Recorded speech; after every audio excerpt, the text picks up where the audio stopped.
हरे कृष्ण कृष्ण कृष्ण हरे हरे, हरे राम राम राम हरे हरे, हरे कृष्ण कृष्ण कृष्ण हरे हरे, हरे राम राम राम हरे हरे, हरे कृष्ण कृष्ण कृष्ण हरे हरे, हरे राम राम राम हरे हरे। श्री राम चरित्रमानस। ओम नमः शिवाय। जय श्री राम जी की जय हो। ओम नमः नारायणाय। हरे कृष्ण कृष्ण कृष्ण हरे हरे, हरे राम राम राम हरे हरे।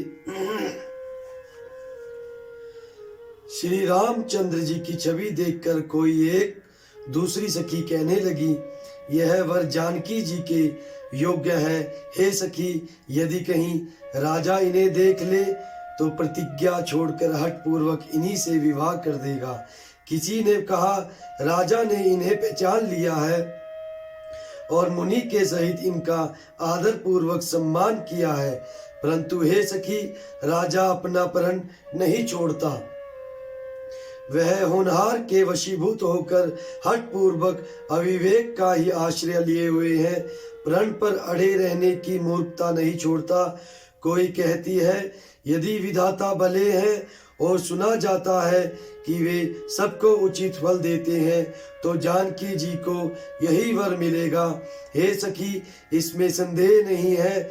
जो देव योग से ऐसा संयोग बन जाए तो हम सब लोग कृतार्थ हो जाएं। हे सखी, मेरे तो इसी से इतनी अधिक आतुरता हो रही है कि इसी नाते कभी ये यहाँ आवेंगे, नहीं तो विवाह ना हुआ तो हे सखी सुनो, हम इनके दर्शन दुर्लभ हैं। यह संयोग तभी तो हो सकता है जब हमारे पूर्व जनों के बहुत पुण्य हों। दूसरी ने कहा, हे सखी, तुमने बहुत अच्छा कहा। इस विवाह से सभी का परम हित है। किसी ने शंकर जी का धनुष कठोर है और ये सांवले राजकुमार कोमल शरीर के बालक हैं। हे सियानी, सब असमंजस ही है। यह सुनकर दूसरी सखा कोमल वाणी से कहने लगी, हे सखी, इनके संबंध में कोई कोई ऐसा कहते हैं कि ये देखने में तो छोटा है, पर इनका प्रभाव बहुत बड़ा है।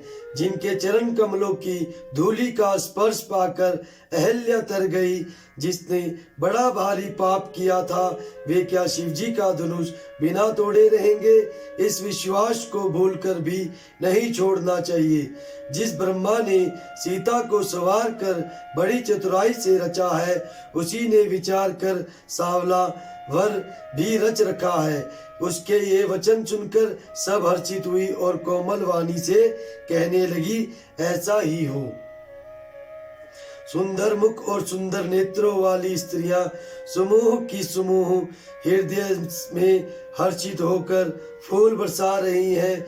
जहां जहां दोनों भाई जाते हैं, वहां वहां परम आनंद छा जाता है।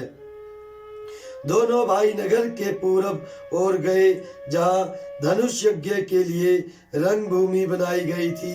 बहुत लंबा चौड़ा सुंदर ढाला हुआ पक्का आंगन था, जिस पर सुंदर और निर्मल वेदी सजाई गई थी। चारों ओर सोने के बड़े मंच बने थे, जिन पर राजा लोग बैठेंगे। उनके पीछे समीप ही चारों ओर दूसरे मचानों का मंडलाकार घेरा सुशोभित था। वह कुछ ऊंचा था और सब प्रकार से सुंदर था। वहां जाकर नगर के लोग बैठेंगे। उन्हीं के पास विशाल एवं सुंदर सफेद मकान अनेक रंगों के बनाए गए हैं, जहां अपने अपने कुल के अनुसार सब स्त्रियां यथा योग्य जिसको जहां बैठना उचित है बैठकर देखेंगी। नगर के बालक कोमल वचन कह कहकर आदर पूर्वक प्रभु श्री रामचंद्र जी को यज्ञशाला की रचना दिखला रहे हैं।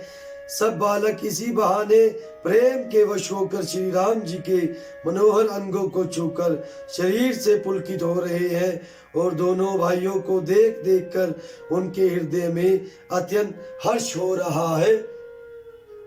श्री रामचंद्र जी ने सब बालकों को प्रेम के वश जानकर यज्ञ भूमि के स्थानों की प्रेम पूर्वक प्रशंसा की। इससे बालकों का उत्साह, आनंद और प्रेम और भी बढ़ गया, जिससे वे सब अपनी अपनी रुचि के अनुसार उन्हें बुला लेते हैं और प्रत्येक के बुलाने पर दोनों भाई प्रेम सहित उनके पास चले जाते हैं।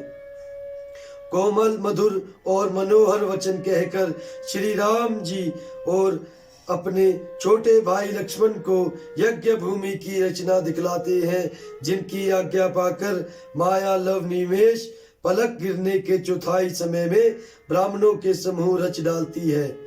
वही दिनों पर दया करने वाले श्री रामचंद्र जी भक्ति के कारण धनुष यज्ञशाला को चकित होकर आश्चर्य के साथ देख रहे हैं।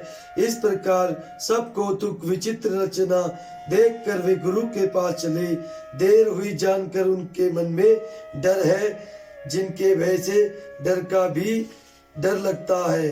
वही प्रभु भजन का प्रभाव जिसके कारण ऐसे महान प्रभु भी भय का नाट्य करते हैं, दिखला रहे हैं। उन्होंने कोमल, मधुर और सुंदर बातें कहकर बालकों को जबरदस्ती विदा किया। फिर भय, प्रेम, विनय और बड़े संकोच के साथ दोनों भाई गुरु के चरण कमलों में सिर नवाकर आज्ञा पाकर बैठे। रात्रि का प्रवेश होते ही संध्या के समय मुनि ने आज्ञा दी। तब सबने संध्या वंदन किया। फिर प्राचीन कथाएं तथा इतिहास कहते कहते सुंदर रात्रि दोपहर बीत गई। तब श्रेष्ठ मुनि ने जाकर शयन किया। दोनों भाई उनके चरण दबाने लगे, जिनके चरण कमलों के दर्शन एवं स्पर्श के लिए वैराग्य भगवान पुरुष भी भांति भांति के जप और योग करते हैं। वे ही दोनों भाई मानो प्रेम से जीते हुए प्रेम पूर्वक गुरु जी के चरण कमलों को दबा रहे हैं। मुनि ने बार बार आज्ञा दी। तब श्री रघुनाथ जी ने जाकर शयन किया। श्री रामचंद्र जी के चरणों को हृदय से लगाकर भय और प्रेम सहित परम सुख का अनुभव करते हुए लक्ष्मण जी उनको दबा रहे हैं। प्रभु श्री रामचंद्र जी ने बार बार कहा, हे तात अब सो जाओ। तब वे उन चरण कमलों को हृदय में धरकर लेट रहे। रात बीतने पर मुर्गे का शब्द कानों से सुनकर लक्ष्मण जी उठे। जगत के स्वामी सुजान श्री रामचंद्र जी भी गुरु से पहले ही जाग गए। सब सोच क्रिया करके वे जाकर नहाए। फिर संध्या, अग्नि होत्र आदि नित्य क्रम समाप्त करके उन्होंने मुनि को मस्तक नवाया। पूजा का समय जानकर गुरु जी की आज्ञा का पालन कर दोनों भाई फूल लेने चले। उन्होंने जाकर राजा को सुंदर बाग देखा, जहाँ वसंत ऋतु लुभा कर रह गई है। मन को लुभाने वाले अनेक वृक्ष लगे हुए हैं। रंग बिरंगी उत्तम लताओं के मंडप छाए हुए हैं। नए पत्तों, फलों और फूलों से युक्त सुंदर वृक्ष अपनी संपत्ति से कल्प वृक्ष को भी लजा रहे हैं। पपीहे, कोयल, तोते, चकोर आदि पक्षी मीठी बोली बोल रहे हैं और मोर सुंदर नृत्य कर रहे हैं। बाग के बीचों बीच सुहावना सरोवर सुशोभित है, जिसमें मणियों की सीढ़ियां विचित्र ढंग से बनी है। उसका जल निर्मल है, जिसमें अनेक रंगों के कमल खिले हुए हैं। जल के पक्षी कलरव कर रहे हैं और भ्रमर गुंजार कर रहे हैं। बाग और सरोवर को देखकर प्रभु श्री रामचंद्र जी भाई लक्ष्मण सहित हर्षित हुए। यह बाग वास्तव में परम रमणीय है, जो जगत को सुख देने वाले श्री रामचंद्र को सुख दे रहा है।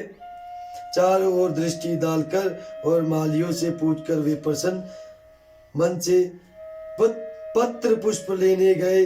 उसी समय सीता जी वहां आई। माता ने उन्हें गिरिजा पार्वती जी की पूजा करने के लिए भेजा था।